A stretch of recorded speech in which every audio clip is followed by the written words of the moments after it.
मुलुंडमध्ये ठाकरे गटाच्या कार्यकर्त्यांना मारहाण करणाऱ्या पोलिसांना आमची सत्ता आल्यावरती पाहून घेऊ। विक्रोळीच्या सभेमध्ये उद्धव ठाकरेंचा धमकी वजा इशारा।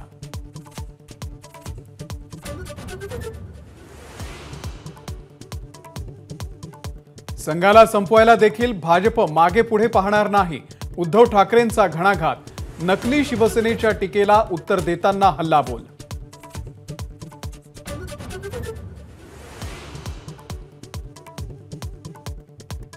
भाजपला एकेकाळी संघाची गरज लागायची, पण आता आम्हीच आमचा पक्ष चालवतो।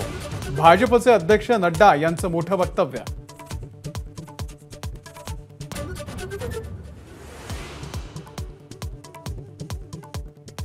बुलडोझर चालवणार नाही तर राम मंदिराचं उर्वरित काम पूर्ण करू। मोदींच्या टीकेला उत्तर देताना ठाकरेंचा पलटवार। सर्वधर्मीय स्थळांचं संरक्षण ही आमची भूमिका, पवारांचं वक्तव्य।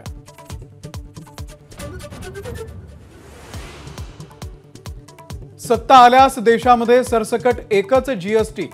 इंडिया आघाडीच्या पत्रकार परिषदेमध्ये खरगेंची घोषणा।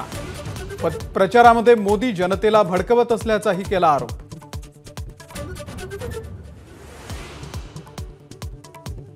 मुंबईमधल्या भाजपच्या प्रचारासाठी राज ठाकरेंकडून बैठका। आशिष शेलार यांच्या साथीनं घाटकोपर, विक्रोळी आणि भांडूप परिसरामध्ये शाखा भेटी।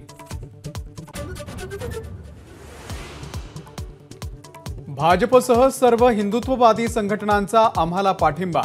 नाशिकचे अपक्ष उमेदवार शांतिगिरी महाराज यांचा मोठा दावा। रोड शोच्या दरम्यान मोदींच्या कटआउटवरती पुष्पवृष्टी।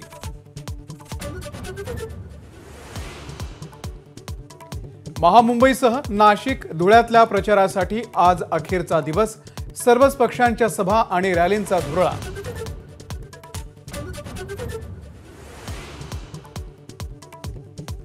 आपच्या खासदार स्वाती मालिवाल यांचा विनयभंग केल्याप्रकरणामध्ये केजरीवाल यांचे पीए विभव कुमार यांना अटक। केजरीवाल यांच्या निवासस्थानी जाऊन देखील पोलिसांची चौकशी।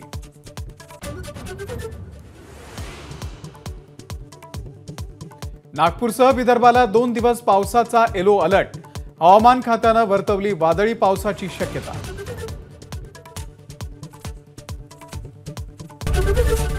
एबीपी माझा, उघडा डोळे बघा नीट।